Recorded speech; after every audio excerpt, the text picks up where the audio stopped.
Bonjour à tous et bienvenue pour cette nouvelle petite vidéo. C'est la première vidéo de cette année 2024. La dernière que vous avez pu voir sur le site avait été enregistrée en fait le tout dernier jour de l'année précédente. Et voilà, je suis très heureuse de vous retrouver et de passer ce petit moment avec vous, ce moment privilégié. J'adore à chaque fois, au moment où j'enregistre une vidéo, j'ai l'impression d'avoir des amis autour de moi et de pouvoir avoir un temps de confidence et de partage. Donc si vous êtes nouveau sur cette chaîne, vous êtes les bienvenus à nous rejoindre cette petite communauté de personnes autour du deuil, voilà, de la souffrance qu'on peut avoir de perdre quelqu'un et tout simplement témoigner de la façon dont on peut arriver à remonter la pente de la séparation, voilà. Donc je poste régulièrement des vidéos, mais pas très très souvent. Mais vraiment, je ne vous oublie pas, je ne lâche pas. Et j'espère que ces vidéos peuvent soutenir certaines personnes qui, au fil de l'année, tombent aussi dans cette expérience du deuil. Voilà, vous êtes nombreux en fait à me suivre depuis 1 an maintenant et c'est vrai que malheureusement ça nous arrive à tous à un moment ou à un autre et voilà, en tout cas on est là pour partager notre souffrance ici et puis nos bonnes idées et puis nos encouragements et tout ce qui va avec. Voilà, donc vous pouvez bien entendu vous abonner à cette chaîne et vous pouvez également mettre des commentaires et nous raconter votre histoire. Si vous le souhaitez, si ça vous plaît, si cette vidéo vous intéresse, alors mettez un pouce sur cette vidéo. Alors, je suis ici au Maroc et je suis à Rabat, dans la maison de ma mère. Et voilà, c'est la fin parce que je vais bientôt quitter de nouveau le Maroc et retourner en France. Mon séjour au Maroc a été vraiment très très positif pour moi.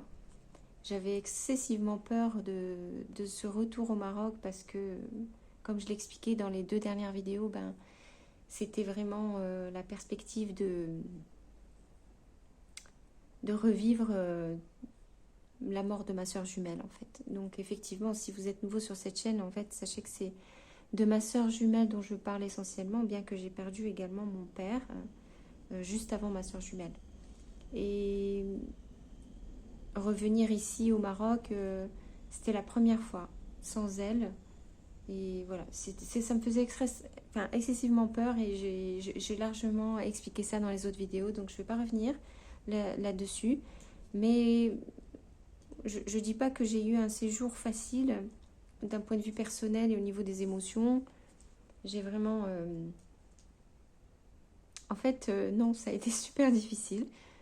J'ai très peu trouvé de tranquillité en fait. Je vois bien que je ne suis pas du tout dans ma tranquillité habituelle et dans mon calme intérieur et dans mon équilibre. Là, ça me paraît évident parce que j'ai des comportements que je n'ai pas en temps normal. J'ai comme une espèce de surmenage mental. Et je vois bien que je lutte et que je me bats énormément contre des émotions et des souvenirs, des tas de choses comme ça en fait. Et c'est tous les jours, tous les jours, tous les jours. Donc là, ça fait plusieurs semaines que je suis là et effectivement, je vis ça tous les jours. Bon, en plus, comme vous le savez, j'essaye tant bien que mal de mettre le nez dans nos affaires communes à ma soeur et moi et dans ses affaires à elle, de les rassembler pour pouvoir les ordonner, puis les mettre dans un endroit approprié. Or, forcément, on met le nez dedans, ça fait mal, quoi. Donc, il y a des moments où je l'ai fait, je me suis mise à fond dedans. Et puis après, plus du tout, j'arrivais plus du tout à le faire. C'est-à-dire, je sais pas si vous voyez ce que je veux dire, mais c'est comme si on ressent tout d'un coup une lourdeur dans le corps, on a une espèce d'énorme fatigue, on n'a plus d'énergie et plus le courage. Donc voilà, c'est tout ça que j'ai vécu ces semaines. C'est très très lourd. Voilà, c'est très très lourd. Et en même temps, je peux dire que c'était vraiment bien parce que je suis très heureuse en fait d'être ici. Je suis très heureuse d'être proche de ma famille. Je suis très heureuse de retrouver aussi quelque part ma soeur jumelle. J'ai toujours cette habitude de la chercher partout, de, de lui parler à n'importe quel moment de la journée, de lui demander où est-ce qu'elle est, qu'est-ce qu'elle fait. Et puis je me bats toujours pareil, donc avec cette culpabilité, ça ne me quitte pas. Cette incompréhension de la mort, de la séparation. Je parle bien de ma soeur jumelle, là. Il s'agit vraiment de ça, pas de mon père. La mort des autres personnes de ma famille, je les comprends, je les accepte. Voilà, même si c'est pas facile. Mais ma soeur jumelle, il y a quelque chose vraiment que je n'arrive pas à dépasser encore.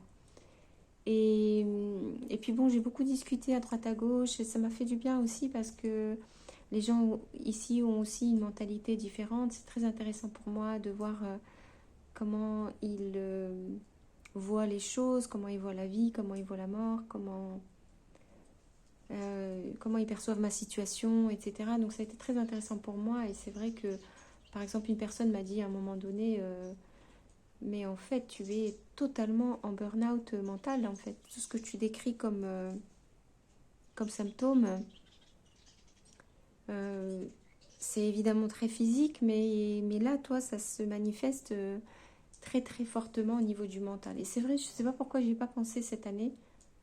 Je me disais, mais mon Dieu, comment ça se fait? J'ai perdu la mémoire, j'arrive plus à réfléchir, j'arrive plus en fait, quand je dis j'arrive plus à réfléchir, c'est qu'il y a des moments, quand on me parle, j'ai le cerveau qui est complètement figé. On dirait que j'ai tout d'un coup, comme... oui, c'est ça, c'est comme si on m'avait envoyé un truc qui me fige comme ça et mon cerveau ne marche plus. Quand on me dit un repère géographique, tel endroit, je vois le mot s'inscrire dans ma tête et puis ensuite plus rien. Il reste figé dans cet endroit-là, il y a aucune association d'idées ou bien un cheminement de lieux géographiques proches de cet endroit-là. Il n'y a rien qui se crée en fait en ce moment dans mon cerveau de toute cette année. Et ça c'est un exemple, mais c'est pareil quand j'ai eu parfois des trucs très simples à calculer, des petites additions. Et puis mon cerveau refuse d'y aller. Il y a une espèce de fatigue qui fait que je vois qu'il n'arrive pas à se mettre en route. Il n'arrive pas du tout à démarrer, quoi. Et c'est pas parce que je l'ai perdu complètement, parce qu'il m'est arrivé très rarement cette année d'avoir des discussions et tout d'un coup d'être dans des conditions de lâcher prise, de repos, de détente et d'être en face de personnes en qui j'avais vraiment confiance et je me sentais en sécurité. Et là, mon cerveau revenait. Et j'avais de nouveau accès à mes connaissances, à ma capacité d'analyse, de réflexion et de mémoire. Ça m'a beaucoup surprise. Donc c'est arrivé vraiment très rarement. Mais j'ai pu voir qu'en fait, mon cerveau était toujours là. C'est juste que je n'y ai pas accès en ce moment. Et, et c'est vrai que ça me fait passer une année très bizarre. Voilà, l'année qui est passée, là, c'est une année très bizarre où forcément, je vais plus faire ce que je fais d'habitude. D'habitude, je lis beaucoup de livres, je m'instruis constamment. J'adore apprendre et je passe mon temps en fait à stimuler mon cerveau. C'est vraiment un muscle que je travaille beaucoup. Et là, non. Là, lire me demande un effort de concentration et surtout d'essayer de comprendre. C'est pour ça que c'est hallucinant, quoi. Quel que soit en fait le livre, hein, ça n'a rien à voir. J'ai beaucoup de mal à fixer mon attention, à part dans une espèce d'hébétude comme ça, où je peux rester calmement. Alors évidemment, je n'avais pas vu le rapport, mais c'est vrai que les 5 dernières années, j'ai hyper stimulé mon cerveau. Je m'en étais pas rendu compte, mais juste avant que ma soeur jumelle soit tombée malade du cancer, nous étions toutes les deux au Québec. Et donc, je m'étais réinscrite à l'université. J'ai passé là-bas un master de recherche en géographie physique et j'avais notamment un cours en physique de l'atmosphère. Et je me souviens que je m'étais dit, mon Dieu, c'est difficile, il faut vraiment que j'arrive à me concentrer et tout. En fait, ce que je veux dire, c'est que pendant toute cette année-là, universitaire, j'ai dû faire beaucoup d'efforts pour à nouveau me concentrer, être capable d'étudier, d'apprendre, de produire, d'écrire, de lire, de travailler de nombreuses heures, voilà, et de tenir dans le temps. Donc j'avais déjà passé une année comme ça, extrêmement stimulante. Et puis en fait, après, quand ma sœur jumelle est tombée malade et qu'on s'est mis ensemble pendant les 4 années qui ont suivi, j'ai fait une énorme recherche sur la médecine, que ce soit la médecine moderne ou que ce soit la médecine traditionnelle, voilà, la médecine douce, toutes les médecines en fait, pour essayer de comprendre évidemment les mécanismes des cellules cancéreuses, pour comprendre comment fonctionne la maladie, comment fonctionne aussi la médecine du sens, qu'est-ce que le malade perçoit avec la maladie, la douleur et tout. Enfin, je vous passe les détails, mais je me suis bombardée toute seule de conférences, je me suis inscrite à des tas de formations, j'ai suivi énormément de séminaires, j'ai lu beaucoup d'articles, des livres, j'ai expérimenté des tas de choses, j'ai vraiment fait un travail colossal de recherche sur la maladie du cancer et sur les types d'effets qu'on peut avoir en testant telle ou telle méthode, les effets secondaires, comment pouvoir limiter les effets secondaires, comment est-ce qu'on peut faire pour aller mieux, comment on peut faire pour accompagner cet état. Quand on recherche la guérison, est-ce qu'on a des chances de se guérir? Est-ce qu'il y a des témoignages de personnes qui auraient eu cette expérience-là? Enfin, c'était énorme. Et en même temps, pendant que je faisais toutes ces recherches-là, euh, j'étais à fond physiquement impliquée dans les protocoles de guérison de ma sœur. Ça demandait aussi beaucoup, beaucoup de présence, beaucoup de choses à faire. Voilà, énormément, énormément de choses en fait. Et je me suis moi-même impliquée, c'est-à-dire que je n'ai pas simplement regardé ma sœur faire des choses, je les ai faites moi aussi. Donc j'ai testé moi-même tout. Et bien sûr que mon corps a bien réagi à tous ces traitements, mais mine de rien, il a travaillé aussi, il a beaucoup travaillé à se nettoyer, à se régénérer et faire des tas de choses comme ça. Donc je me suis sursollicitée en fait, je pense tout simplement. Et ce qui est arrivé après, ça c'est encore pire, c'est-à-dire que la dernière année a été excessivement dure parce que c'est précisément cette année-là que émotionnellement s'est rajouté une super couche dessus, par-dessus toute cette fatigue-là qui commençait à être très très sérieuse. Ben, c'est rajouté cette couche d'angoisse de la mort, de l'angoisse d'échouer à la guérir, l'angoisse de la séparation, l'angoisse de ne pas pouvoir aider quelqu'un qui a mal. Et quand cette lutte aussi que j'ai eue pendant tout ce temps de maladie qu'elle a eu, ces 4 années, de ressentir dans mon propre corps les douleurs. Par mimétisme, tout ce qu'elle me disait, je le ressentais d'une certaine façon. Donc je me doute bien que c'est pas du tout à la mesure de ce qu'elle a vraiment ressenti. Mais je peux vous assurer que j'ai senti quelque chose. Je n'étais pas du tout à l'aise dans mon corps, je ne pouvais pas utiliser mes jambes facilement, je ne pouvais pas utiliser mon bassin facilement parce qu'elle avait une métastase au niveau du bassin, dans l'os en fait, hein, de la hanche, donc c'est extrêmement douloureux. Et j'ai beaucoup souffert moi-même dans mon corps en fait, sans être malade. Donc psychologiquement, il s'est passé des choses extrêmement dures qui n'ont fait qu'augmenter, mais pas du tout sur une échelle progressive comme ça a été vraiment une échelle logarithmique, quoi. Bon, sauf elle est pas redescendue. Mais... Bon, donc bah, tout ça s'est cumulé, cumulé, cumulé. Puis après, bah, évidemment, c'est le cauchemar parce qu'elle est vraiment morte.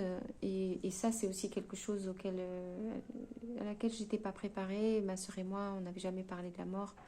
On n'avait jamais envisagé d'être séparés. On s'était visualisé dans une vieillesse ensemble.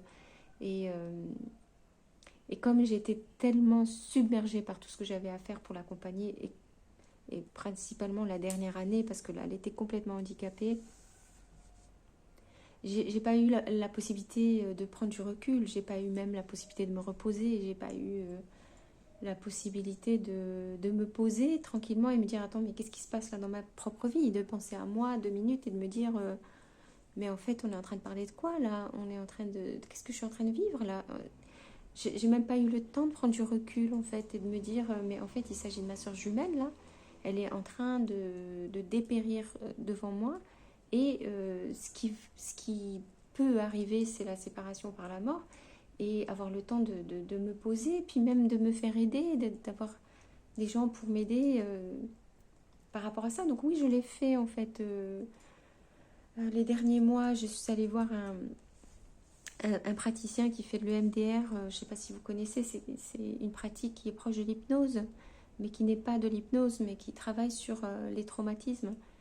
Et, et on a fait un bon travail en fait ensemble, mais c'est juste qu'il me disait, vous êtes dans une telle situation anxiogène qui se renouvelle en fait chaque jour, parce que chaque jour vous souffrez d'entendre votre soeur souffrir, vous souffrez vous-même dans votre corps, vous souffrez de ces angoisses de séparation, de mort.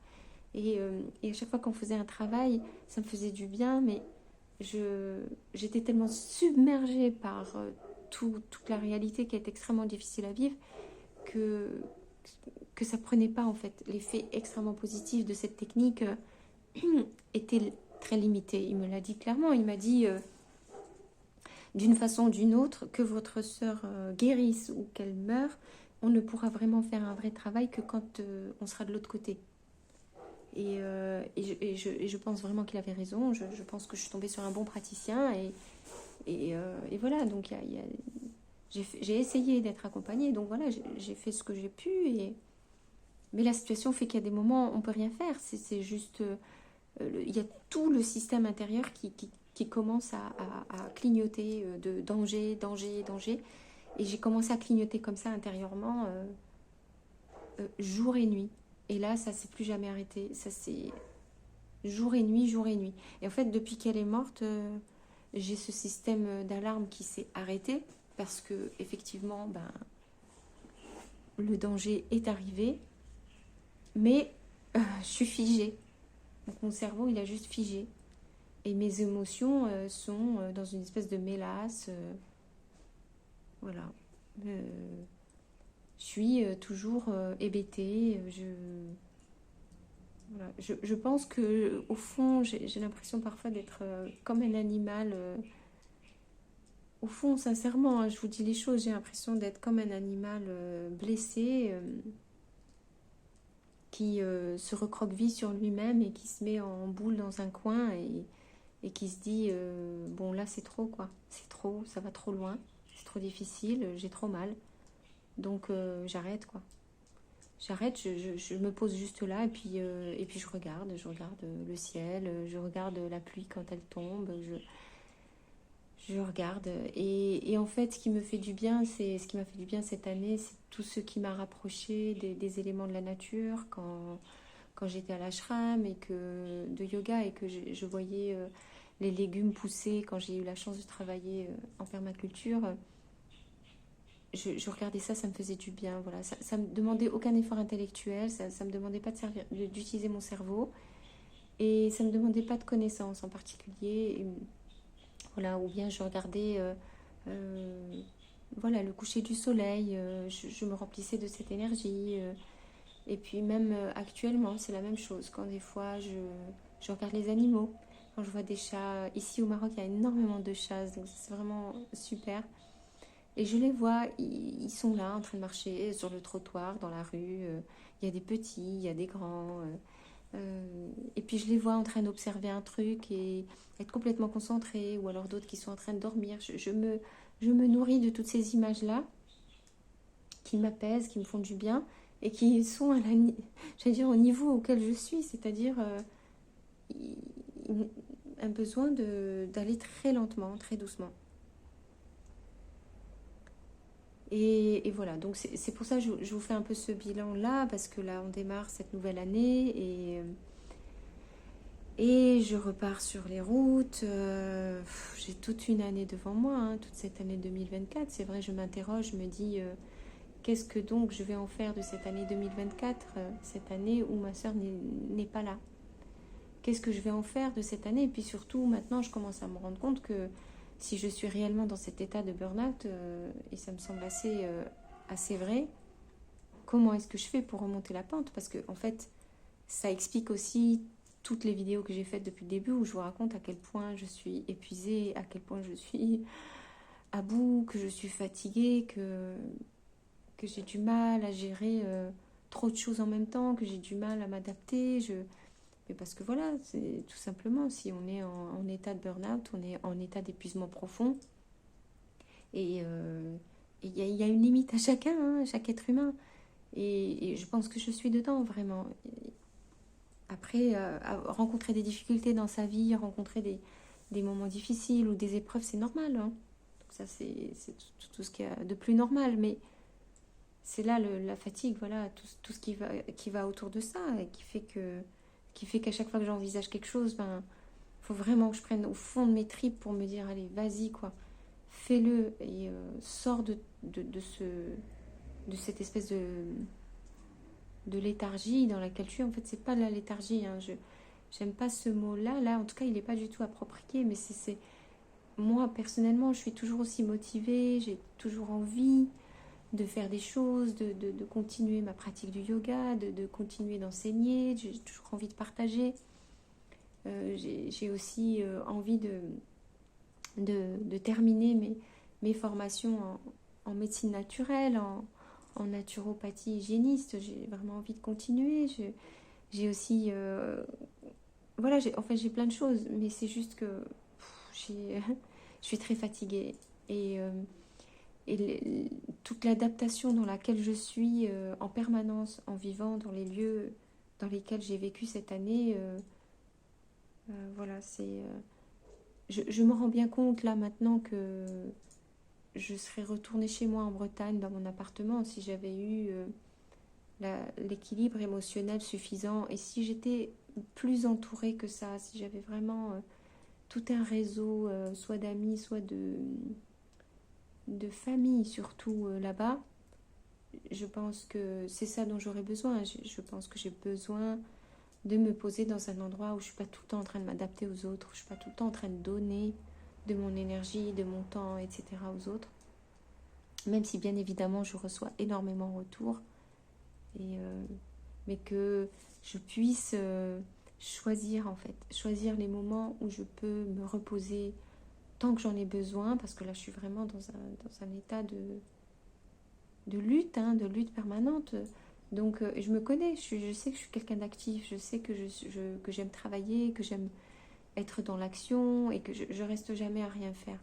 Mais si je dis ça, c'est que vraiment je sens que je suis fatiguée et que j'ai besoin de suivre mon rythme tout d'un coup et cesser de m'adapter comme ça tout le temps. Donc ça aurait été idéal pour moi, c'était vraiment d'avoir mon logement et de pouvoir, les moments où j'en ai besoin, me dire ok, ben, pendant 2 jours, comme un week-end en fait, je me réfugie chez moi ou pendant une semaine, voilà, je reste chez moi, je fais mon rythme, je me concentre dans mes formations, je fais ce dont j'ai besoin. Et je sais de toute façon que après je serai très heureuse de retourner vers les autres et vers les relations sociales. Mais dans le cadre dans lequel je suis pour l'instant, j'ai un rythme qui est imposé, même si c'est un rythme franchement super sympa. Il n'empêche que c'est pas mal imposé. Donc bon, je fais ce choix-là parce que pour moi c'est plus important d'être dans l'action malgré tout que le contraire. Et je me dis, ben, je me fais confiance, j'arrive à tenir le coup pour l'instant, même si je suis fatiguée. Et puis je me dis, bon, euh, ça va finir par marcher, je vais finir par remonter la pente et retrouver une énergie normale. Voilà, mais c'est vrai que je vous dis sincèrement que là, je suis bon, voilà, comme c'est le bilan un peu de début de nouvelle année, je me dis, bon, comment est-ce que j'envisage cette nouvelle année? Quels sont les points où je peux vraiment me ressourcer? Comment est-ce que je peux faire pour trouver un équilibre un peu plus satisfaisant entre ce que je donne aux relations sociales, à l'extérieur, au travail, et qu'est-ce que je peux, moi, faire pour trouver du temps pour moi et mon rythme à moi. Voilà, donc je suis en train d'essayer de revoir. Là, donc, je pars à la fin de ce week-end. Hein. Je vais voyager ce week-end et je vais arriver donc la semaine prochaine de nouveau dans les Pyrénées. Je vais réintégrer ma chambre. Je vais retrouver tout le groupe et je vais redémarrer le travail dès mardi matin. Je serai de nouveau au travail et peut-être, théoriquement, je recommencerai à enseigner mardi après-midi.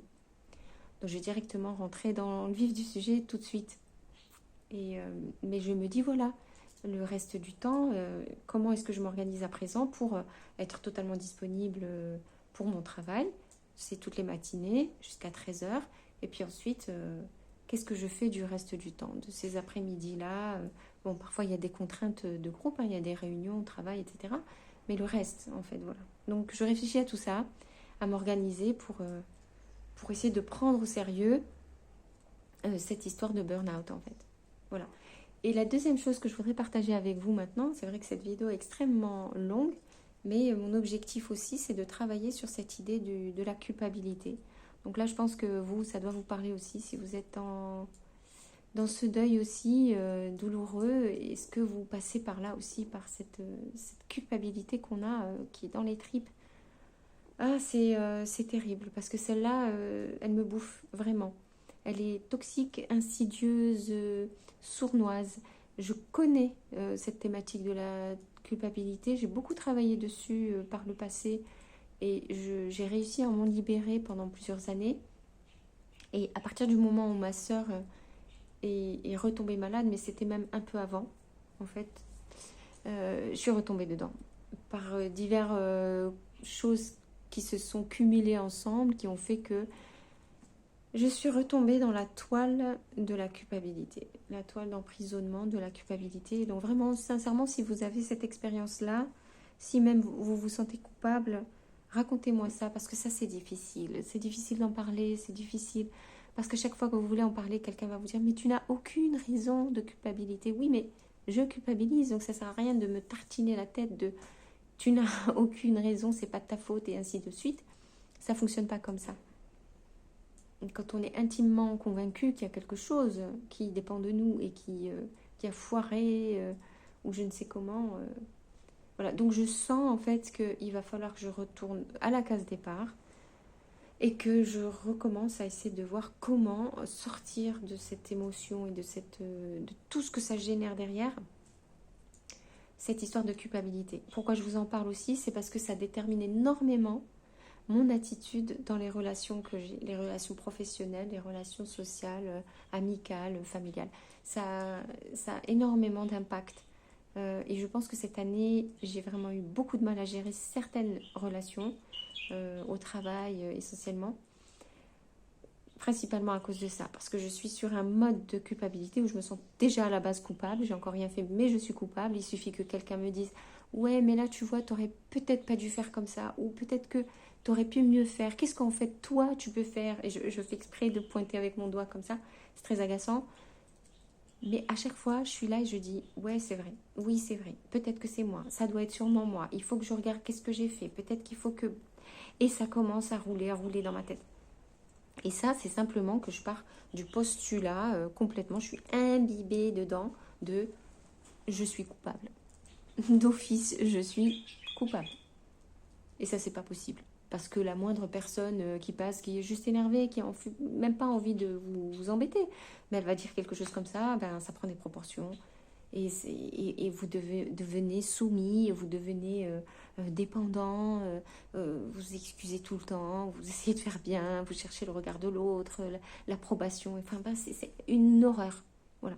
Donc dites-le moi en commentaire si vous voyez de quoi je parle. Voilà. Et puis enfin, et pour terminer, il y a certaines personnes dans ce groupe dont je n'ai pas eu de nouvelles depuis longtemps. Ça me ferait vraiment plaisir si vous preniez le temps de me raconter comment vous allez. Je n'ai plus de contact avec vous. Je sais que, voilà, vous voyez le côté coupable, là, comme ça vous avez l'exemple. J'allais dire, je sais que c'est ma faute parce que je ne publie pas beaucoup de vidéos. Bon, donc cette culpabilité, vous voyez, elle se manifeste à tous les endroits. Non, ce que je vais dire simplement, c'est qu'effectivement, je vous sollicite pas beaucoup puisque je partage pas énormément de vidéos en ce moment, mais j'aimerais avoir de vos nouvelles, oui. Sachez que voilà, on est dans un cadre un peu bizarre où on est sur une chaîne YouTube et moi je suis en train de parler puis je peux pas vous voir vous, mais le contact il est là, il a été fait. Je sais que nous avons déjà échangé, nous avons beaucoup parlé.